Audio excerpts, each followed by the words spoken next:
Good afternoon and welcome to the Farms News Podcast Network. It's your contrarian agrarian, Sue Belcom. And Annie Carlson. And we're here to tell you how you too can go back to school with Farms Weekly Wednesday webinar series. I think we're already on our fourth series. It is our fourth series. And so what are we going to learn? Oh, this is going to be a good one. Yep, this is our last block for the fall semester. And in this block, we're going to talk about growing farmers. And our first session is going to be November 27th.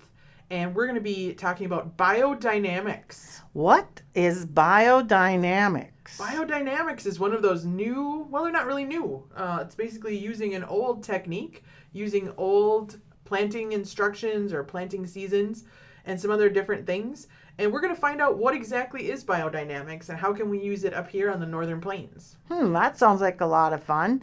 So if you're going to have a little farm and you need to start a market garden on there so that you can go to farmers market and sell vegetables, we're going to have special guest speaker come in and talk about selecting seed for market gardens. Annie, what's a market garden as opposed to regular garden? Well, there's a hobby garden, someone's backyard garden, a garden that's just used to feed your family, and then there's a garden that's used for income. So whether you're operating a CSA or you're operating farmer's market stand or a roadside stand, how do you market vegetables and what considerations do you need to take into account when you're marketing vegetables for profit as an income source?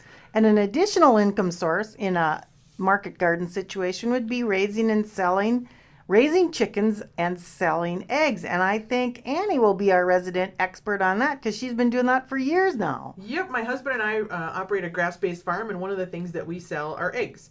And so we're going to talk about how to raise chickens, market eggs, sell eggs, work with health regulations, etc. So we're going to cover all you need to know to raise and sell eggs. And I'll tell you what, if you've never had a farm fresh egg since you were a child, you absolutely have to give them a try because you can taste the difference. I think they're healthier for you too, aren't they? Absolutely. And I'll tell you what, Sue, we were at the farmer's market last week, and usually we sell eggs at the farmer's market, but this week we sold out. So a lady came up and she said, "Do you have any eggs left?" And I said, "No, we're out of eggs." And she said, "Oh," and I said, "Well, the booth down the way, they have some eggs." And she goes, "I know, but yours are better." Oh, no, that's awesome. Boy, when you can start telling the difference between your eggs, you know you're an egg expert. And you know what? Eggs are healthier for you than what you've been led to believe, only farm fresh eggs have certain things in them that are really cholesterol lowering instead of cholesterol raising. But we're going to talk about that later because in addition to selecting seed and talking about the biodynamics of planting and selling eggs and doing those kinds of things, you have to start with growing your own plants, or at least finding someone to grow plants for you to transplant into your garden.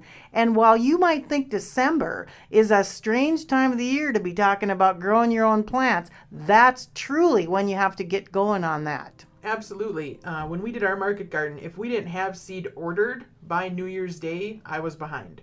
So absolutely, December is not too early to start talking about selecting seed and getting ready to start getting some transplants together. And we'll have some great resources for you by way of catalogs and seed companies so that you can purchase heirloom varieties, heritage varieties, and kind of stay away from anything that might not fall in line with the organic or natural sort of gardener. Well, and Sue, really, about the only way you can guarantee to get varieties you want is to start your own seeds. If you're going to count on going to the nursery and buying your tomato plants, you're at the mercy of whatever they've ordered or whatever the other shoppers before you haven't already picked up.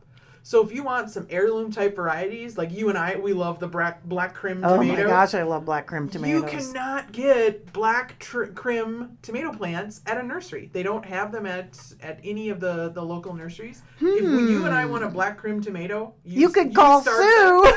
You start them and I buy them from you. Yes, because that's right. That's a whole nother topic. But we're going to talk a little bit about an idea that I had for a business, and that we're going to talk about maybe more when we tell you about farm beginnings courses, which are going to run in conjunction with these. But like I said, we'll talk about those later. All you need to know about these are weekly Wednesday webinar series, www.farms.org, from 12 to 1 on Wednesdays beginning in September. And Sue, even if you're busy on a particular Wednesday, you've got something that came up, you can still access the podcast. You can still access the webinars through farms.org. You can register there. You can buy a class or buy a pass. Oh, yeah, and you can always find your contrarian agrarians on future podcasts on farmsnews.com or our YouTube channel. So join us every week for Farms News. That's farms with 2 R's, right, Annie? That's right.